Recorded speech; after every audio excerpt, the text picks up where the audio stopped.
Welcome to A Magical Life, Health, Wealth and Weight Loss. I'm your host, Magic Barclay, lead practitioner at Holistic Natural Health Australia and #1 best-selling author.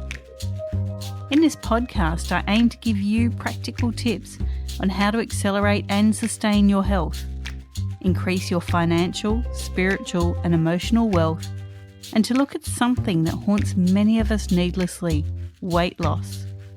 In some episodes, I'll have guests available to give you even more tips, but in others, the floor is yours. Drop us a line at A Magical Life Podcast on Facebook and let me know what you would like to know more about. Now, sit back and enjoy, because it is time for you to create and truly discover a magical life. Welcome back to A Magical Life. I'm your host, Magic Barclay, and today I'm joined by Mercedas Taaffe-Cooper, and we've just been having a little chat off air. We have so much fun in store for you for this episode. Welcome, Mercedas. Thank you. I'm happy to be here. And it's great to have you here. Now, I really did love reading the information that you sent me. So you're a registered psychologist, a sports and exercise science graduate, and a international boxing coach with over 35 years of coaching experience. Born in Ireland, and you'll probably pick that up with her gorgeous accent, Mercedas' initial involvement in sports was with kickboxing, in which she won both European and world championships. She's one of Ireland's most successful coaches and has worked with boxers who've ranked top 10 in the world. Mercedas moved to Australia in late 2006 and became a dual citizen in 2009. Passionate about connecting with and enabling young people to reach their potential, Mercedas moved to the Northern Territory to work as a child and adolescent psychologist. It was there that she developed CounterPunch with the support of the Northern Territory Government and the Menzies Centre for Child Development and Education. She moved to South Australia in 2015 and currently runs the CounterPunch program and facilitator workshops in Mount Barker, where she lives with her husband Greg, a warrant officer in the Australian Army. Welcome. Thank you. You make it sound so good. Hey, you wrote it. Now, off air, Mercedas, we were just talking about how boxing and kickboxing can reignite or re-spark something within you, and how it's so important for those who are feeling a bit lost or demotivated or persecuted to really get that personal strength back. Can you tell us a little bit about what CounterPunch does to do all that? Sure. Well, CounterPunch is pretty much the amalgamation, if you like, of all of the things that you mentioned in my bio. Basically, it's combining what I know about boxing and martial arts, which is over 40 years worth. What I know about sports science, which is what I kind of did in college and what I've applied in my coaching, and what I've learned, particularly a branch of psychology called reality therapy and choice theory, which is something that I just really gelled with when I did it actually during postgraduate after psychology, when I was basically figuring out what I wanted to do. I came across reality therapy, and it literally changed my life. And I think it was that, with the combination of boxing, that led to my decision to move to Australia. And I ended up in Tasmania. I ended up there doing a master's in psychology, and it turned out to be a master's in clinical psychology purely because that was the master's that got me registered, if you like. But my interest has always been in early intervention, sort of early behavioral. I feel like I can make more of a difference in that field than in the clinical field. So CounterPunch for me is all about early intervention, prevention, basically getting to young people before they get to the point where they're in that clinical sphere, if you like. I spent a number of years working in private practice for myself and for other people, and I enjoyed it immensely, but I realized that the majority of clients, older clients that I was working with, were clients that I know CounterPunch would have made a massive difference to if they'd done it as teenagers. So now I've sort of, actually, I've probably only in the last year or two just finally just completely exclusively only work with teenagers, and actually only teenage, not only, but majority of my clients are teenage boys, purely because the physical medium of boxing is so powerful with teenage lads, because they're so physical. They don't really care to talk too much, but when you get them actually doing stuff on, in the gym, and you provide a safe peer group and peer mentoring, as well as the actual content of the psychology of the CounterPunch program, it does have a really great outcome. The results from the program in terms of emotional resilience and confidence and self-esteem, and basically, their ability to connect, first of all, with themselves, to relate to other people, and then to just communicate their full potential is incredible. Like it amazes me every day that I get to do this every day with young fellas, and I just love it. That sounds fantastic. Now, what can your expertise do to accelerate the health of these young people, be it emotional, spiritual, or physical? You've already mentioned a few things, but on the emotional realm of health, how can this help them? Well, I don't break it down as emotional and physical. I break it down as kind of head and body, if you like. And in my experience, when young fellas in particular are feeling low, I liken it to them getting stuck into their body, because they tend to express themselves by being physical, like punching walls, or just hiding in the room, or whatever that boys tend to do. So it kind of goes from they're either in their head or in their body.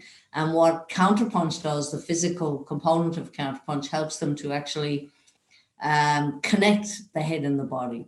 So if you can imagine, I use the analogy of Tom and Jerry. Do you remember Tom and Jerry cartoon back in the day? I think it's still on, actually. I certainly do, and yes, I think it's in reruns somewhere in the world at all times. That's right. I mean, it was an awesome cartoon. My father used to love it as well. And if you remember, always at the end of the Tom and Jerry cartoon, unfortunately, he looks like, the mouse always gets the better of him. And there's this like red line rising in Tom's head. And next thing, the whole top of his head just blows off. Did you ever feel like you'd love to be able to just take the top of your head off, let it all out, and put your head back on again? Many a time. So basically, it's like, pressure system. So with young people, there's this red line that starts at the start of the day. And then particularly if they're at school, to be honest, because that's my experience, that red line just goes up and up and up. And then quite often, if they're managed to hold on to it, they won't blow off until they get home. And then that's when the explosion might happen, but often it'll happen at school too.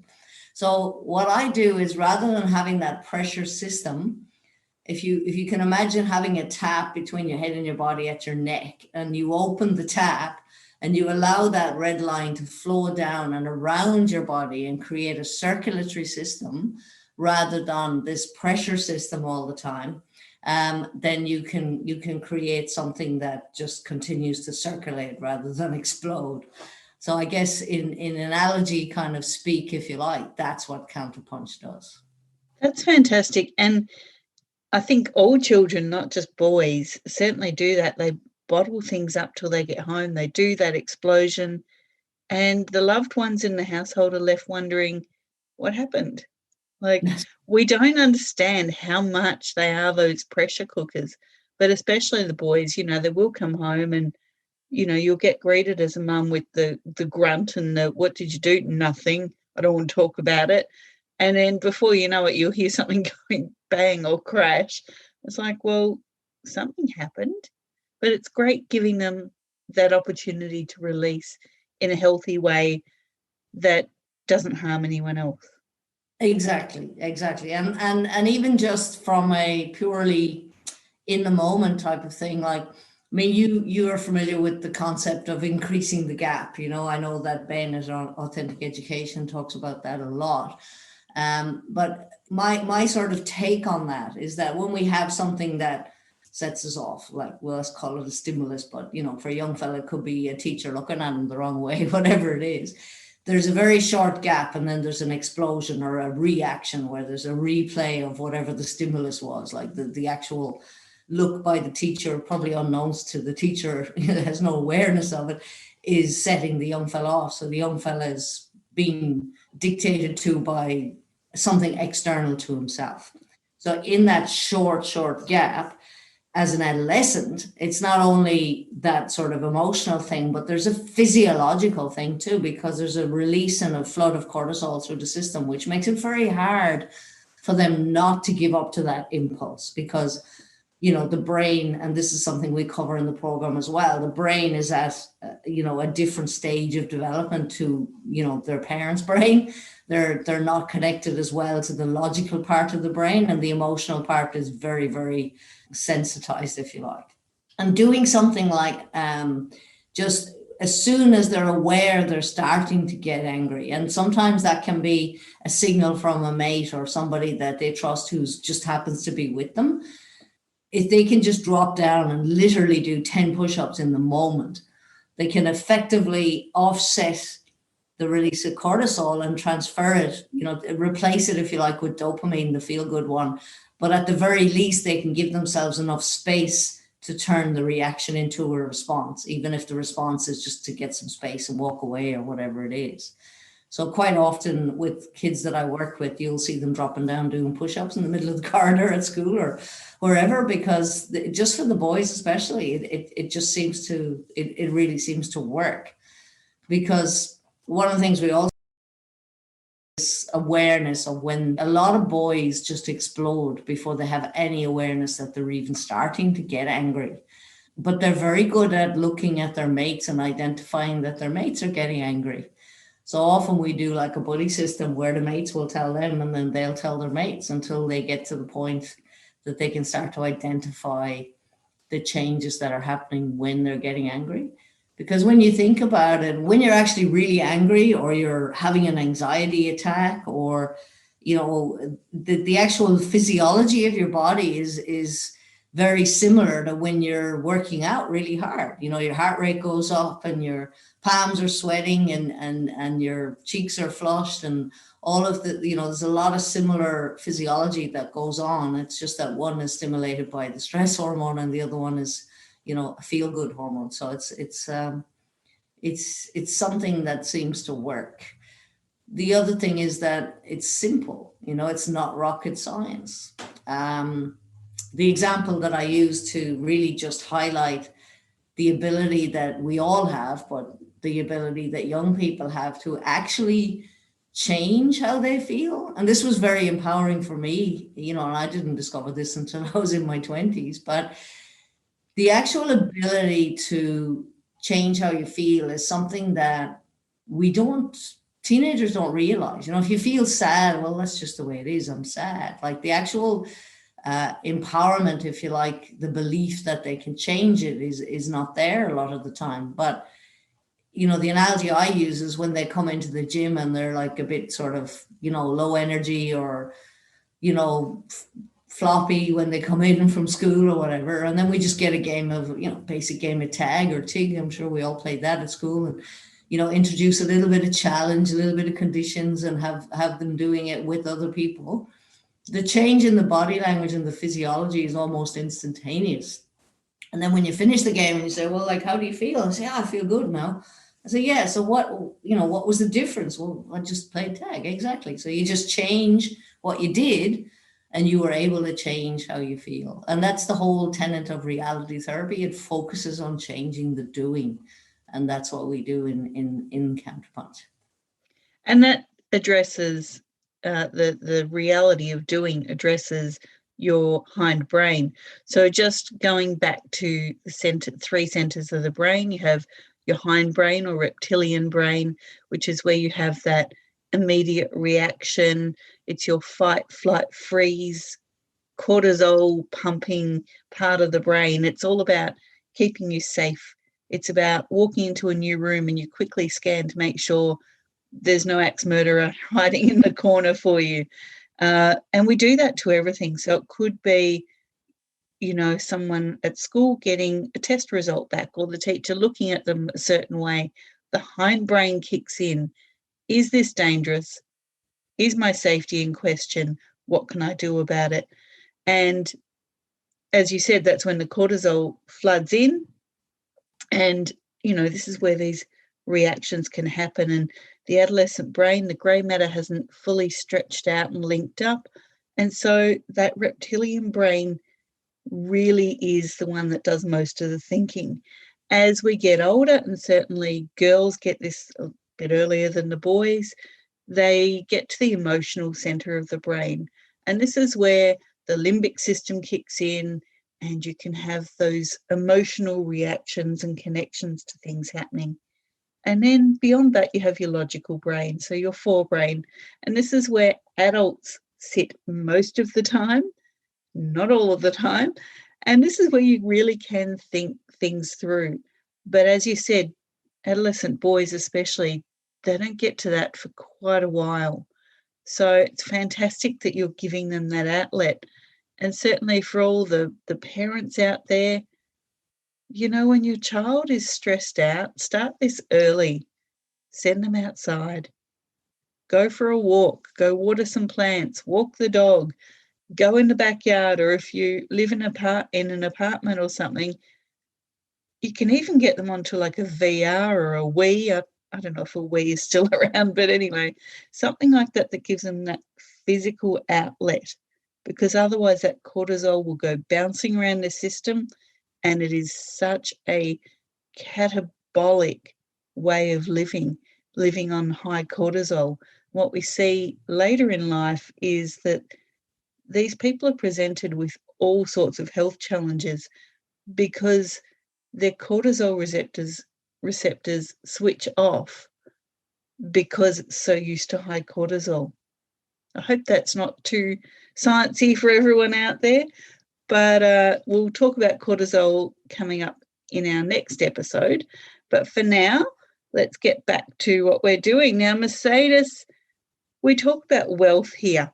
What are your top 3 tips to creating wealth, be it personal, financial, emotional, any type of wealth? I think, I'm 55 years old now, and wealth was always, I grew up in Ireland, and when you talked about wealth as such, it was like, it was about money, when people said, oh, well, somebody is wealthy or whatever. I mean, they didn't say it very often because there wasn't a lot of wealthy people around me, but it was always about money. But, as I've gotten more, I guess, into like living and making my own choices, I have to say, I think wealth is really all about just being happy in the moment. It's about identifying what your highest values are, and actually doing whatever it is that works towards those values. And for me, working with young people and actually, building the confidence, if you like, and the awareness that this is what I want to work with and this is what I love to do, has been learning for me. And I'm not wealthy in the financial sense. I'm very, very comfortable and very happy in myself. I'm in the process of developing a company and expanding CounterPunch, but it's more for me about the legacy, and it's about getting CounterPunch to be experienced by as many young people as possible. So I'm actually training up facilitators and licensing them to deliver the program so more people can benefit from it. Because, when you see the growth and the progress in a young person, even in the space of doing the program, it's just so rewarding and so edifying for me. Like, it's definitely my intrinsic power need is definitely being met when I see that. And, when I think about it, that's what I've always done as a coach. That's always been what I love to do. But when you coach sport or coach boxing, you never think of it as something that you can earn a living from. It's just something you do on the side, But now I've actually got to a point where I'm, coaching and teaching boxing. We provide a club for kids once they complete the program, so they can continue to do boxing if that's their choice, but it doesn't have to be. So I guess to summarize, just being of service in some way. And for me, that's with young people, being in line or aligned with your values, like doing what it is that is in your value world, not doing stuff that you think you should be doing. I love Vishen Lakhiani's phrase, rules. We are conditioned, and we learn so many conditionings of society, or Vishen calls them bullshit rules. Rules. I'm very much about asking, is this what I actually want? And I'm, for the first time in my life, I'm actually understanding that it's okay to do what I want. It's, it's not something I need to keep doing stuff for other people, because when I do what I want, I'm actually, of the highest service to the people around me. So yeah, I guess that'd be my main tip. So service of others. So you're finding your purpose as well. And in your notes that you sent me, you've also said staying present. How important is staying present for your wealth? Well, it is your wealth. I mean, everything that I teach in CounterPunch, I call it time traveling, because when we're either stressed or we're future focused, we're time traveling. I look at young people, and you ask them, when they wake up in the morning, what percentage are they thinking in terms of negative and positive? And at the very start of the program, at least, it's 97% negative. And I'm like, why? You're sitting here with me right now. Why is it so negative? And it's like, well, I've got school, I've got this, or I've got that. So we're all focusing on what's going to happen. And because we're in, I call it croc brain, you mentioned reptilian brain, I call it crocodile brain or croc brain. Because we're in croc brain all the time, everything that's going to happen is liable to kill us. That's how we're interpreting it. Like, we are probably going to die if we don't pass that exam in the morning, And it's like we're focusing on that. If we're in the present, then we take into account what we're doing right now, and the blue sky and the sunshine and all of that, then we're getting into, I know it sounds woo-woo, and I used to think it was woo-woo for a long time too, this thing of, just be grateful. It sounded really corny, when you didn't understand it, I guess. But it's true, like just being in the moment and being grateful and appreciating what you have right now. And you've got two arms and two legs, or whatever. There's always relative things to be grateful for.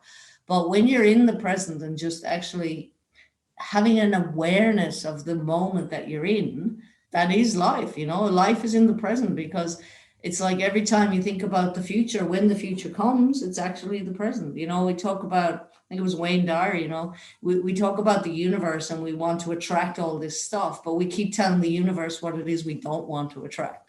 The universe is going to give us what we're telling it. So if we keep telling it what we don't want, if we're always fear driven and not value focused, then that's what's going to happen, Very true. Now, something else we talk about here is weight. Many of us battle it quite needlessly. We know that stress is a major contributor to weight issues. So if you've ever battled your weight, what was the trigger to lose it? And what can you offer the listeners in regards to this? Well, for me, I think everybody has a different kind of thing that pushes their buttons. I guess for me, weight was never losing weight or being a weight for the sake of being that weight. It was about feeling good. But for me, weight was always about making weight, because I was in a weight managed kind of sport. So if I had a fight coming up, well, then, I needed to be that weight. So there was, that's what I worked at. And of course, when you're about to weigh in and you're a little bit future focused, then you kind of hold on to it, because it's like, well, I got to be on the weight. If I don't make the weight, I don't get to fight, or whatever it is. But yeah, I mean, it's something that I've been aware of, losing weight, but I think everybody is so conditioned, it's drummed into us all around us about, this is what you should look like. This is the size we should be, all these rules. I mean, one example that I always think of is that in Cuba produced some of the best amateur boxers in the world. Like, they were, really good boxers. I mean, everything's not hunky dory in Cuba. It's, there's a lot of poverty and all the rest of it. But the one thing that not me personally, because I wasn't there, but one of my boxers was there, and one of the things that he said when he come back is that all the women were so happy. And I noticed this in the Philippines as well, actually. But all the women were so happy. That they love music, and that's because he was Irish, and the Irish love their music, as you probably know. And they'd dance in the street, and they'd have their, there'd be, large women they wouldn't necessarily have six packs or anything else, but they have no concerns about it, and they just radiated, joy and happiness, because for them, a size 8 meant nothing, because they didn't have this constant exposure to media and social media and TV and everything telling them what they should look like. So they were just happy in their own body and how they looked. It's a lot of it is external control. A lot of how we feel we should. Every time you use the word should, just remember that's a rule. It's not you. That's just something that society has told you is true. So yeah, I mean, it's just about doing it to feel good, or doing it to just, if you do a sport that's weight managed, for example, then yeah. But like, even with my kids, I don't ever let them go down weights. They always go to the weight that they're naturally in. And as long as they're fit and able to defend themselves, I'm not going to try and make them lighter just for the sake of being lighter. It's like, it's dangerous. You're teaching them a lot of negative stuff about body identity if you do that. So I think, just to be really aware, especially if you're a parent, how you talk about weight around your kids. You might not be saying it directly to them, but they still hear you. They still hear you saying, oh, isn't she lovely? Hasn't she got a lovely figure? Or, and they think, oh, mommy'd love me better if I looked like that. It's like, yeah, it's just that awareness around our conditioning. But it's just, it's about how you feel good. Don't dictate what you should look like based on other people's ideas, which is kind of what the Western world is kind of constantly bombarded with. It does my head in, if I'm honest. That's fantastic. And, what a great answer. I think we all need to take something from that. I myself have battled my weight most of my adult life, and certainly writing my book about weight loss was about loving yourself, not necessarily about the weight. And I find myself now that I've been battling some health challenges, and one, that I'm left with some extra weight, but that's not who I am. Who I am is someone that's beaten cancer, someone that's beaten Lyme, diabetes. The vessel that I live in is just the vessel that I live in. It's not my personality. It's not what drives me. It's not what brings you this podcast. It's just the body that I'm in. Absolutely. Yeah. Fantastic. Now, we do like to give freebies away here. So first of all, what can you offer the listeners? Is there a coaching session they can do, or something they can find out if you can help their young person? I mean, a lot of the freebies I give away is that, once the kids come through the program, they could continue coaching in the club, which is, pretty much free. The initial chat that we have, that's of course free. So I guess if people wanted to contact me through my website, or I'm more than happy to talk to anybody that wants to, would like to discuss what we do in CounterPunch or how it might be able to help their young person. More than happy to do that. Can also point them in the direction of really good combat gyms or boxing gyms in their area. If they're not like near me in Mount Barker. We are gradually increasing the CounterPunch locations. We currently have one opening up in Adelaide CBD, Black Forest, near the CBD of Adelaide. We're also having one coming soon in the Riverland, up in the Riverland in SA. We'll also have one coming in Darwin, hopefully mid-year. Another one in North Adelaide, and we're going to be looking towards Victoria, New South Wales and Queensland in the very near future. So if there are parents there, or if there are people who know of combat coaches who you would see as being ideal for working with young people, young men, then please, point them in my direction. I'd love to talk to them too. Great. Now you can get hold of Mercedes at Merc, MERC, at counterpunch.com.au, and her Facebook is CounterPunch Life. Definitely reach out. She's also on LinkedIn. This would be a fantastic program to make worldwide, but let's start here at home in Australia. We have so many great young people. We just need to really direct them into a really healthy way of managing life. And this program is just amazing. I can, certainly vouch for the passion Mercedes has behind this and the knowledge. And I'm very blessed to have you today on the podcast. Thank you so much for your time. And what would be one parting word that you have for our listeners? In one word, my motto is no fun, no point. I love it. That is great. It's not one word, but it's fairly short. It's close, yeah. Short for an Irish person, trust me. Hey, I'm a quarter Irish, I get it. No, look, thank you for having me, Magic. It was my pleasure, and it was lovely to talk to you. Thank you. Now, listeners, that was your episode 42. In episode 43, I will be talking to you about all things cortisol. We've touched on it a little bit today and in some previous episodes, but for now, please go forth and create your magical life. Thanks for listening today. Please subscribe to hear future episodes, leave a review, and share this podcast. You can follow us on Facebook at A Magical Life Podcast or at Holistic Natural Health Australia. That's holistic with a W.